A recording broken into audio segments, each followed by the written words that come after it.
সেরা বাঙালি, বাঙালির কৃতিত্বকে সম্মান। বিভিন্ন ক্ষেত্রে সবাইকে টেক্কা দিয়ে যাঁরা শীর্ষে, সেই সব গুণী বাঙালিদের কুর্নিশ। সেরা বাঙালির এবার ১১ বছর। সেরা বাঙালি ২০১৫ দেখুন কাল সন্ধ্যে ৭টায়।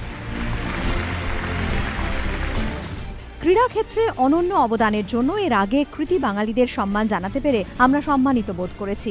এক ঝলকে দেখে নেব সেই সব স্বর্ণালী মুহূর্ত।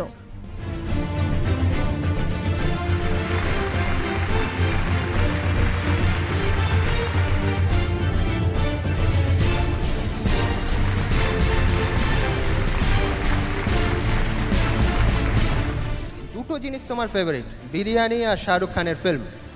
তো এখন খান দাদার টিমে দাদা ক্যাপ্টেন, কিন্তু শোনা যাচ্ছে তোমাদের মধ্যে এখন নাকি ভয়ঙ্কর ঝগড়া চলছে, একবারে ৩৬ কা আঁকড়া। সত্যি নাকি?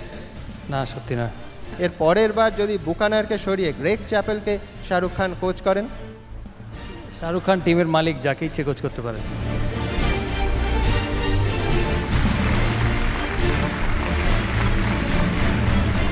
ধরো ধোনি ব্রিগেড বলে কিছু নেই, ঝুলন ব্রিগেড, সেখানে গ্রেগ চ্যাপেলকে ডাকবে। মেয়েরা রাগ করবেন না প্লিজ, অশান্তি করাতে, অশান্তি বাঁধানোর ক্ষেত্রে গ্রেগ চ্যাপেল মেয়েদের টেক্কা দিতে পারবে?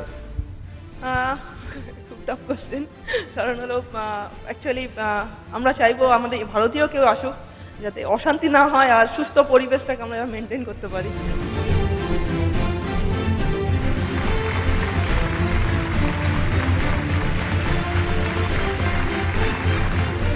অনেক রাজনীতিবিদ আছেন যারা একেবারে পাকা দাবাড়ু, সংসদের ভেতরে বা সংসদের বাইরে, বিধানসভার ভেতরে বা বিধানসভার বাইরে। তুমি পাকা দাবাড়ু হয়ে কোনোদিন রাজনীতিক হতে ইচ্ছে করে না? আমার মনে হয় পলিটিশিয়ানরা ভালো চেস প্লেয়ার হতে পারে, কিন্তু আমার ডাউট আছে চেস প্লেয়ার কত ভালো রাজনীতি করতে পারবে।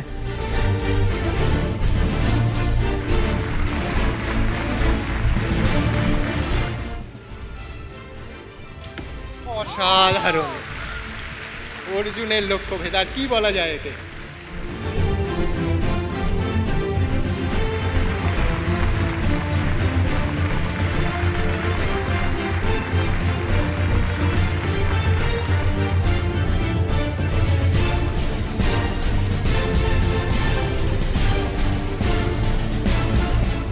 ক্রীড়াক্ষেত্রে এবারের সেরা বাঙালি কে? কাউন্টডাউন শুরু। জানা যাবে কাল সন্ধ্যে ৭টায়। সেরা বাঙালি ২০১৫, বাঙালির সাফল্যের স্বীকৃতির ১১ বছর। এবিপি আনন্দ।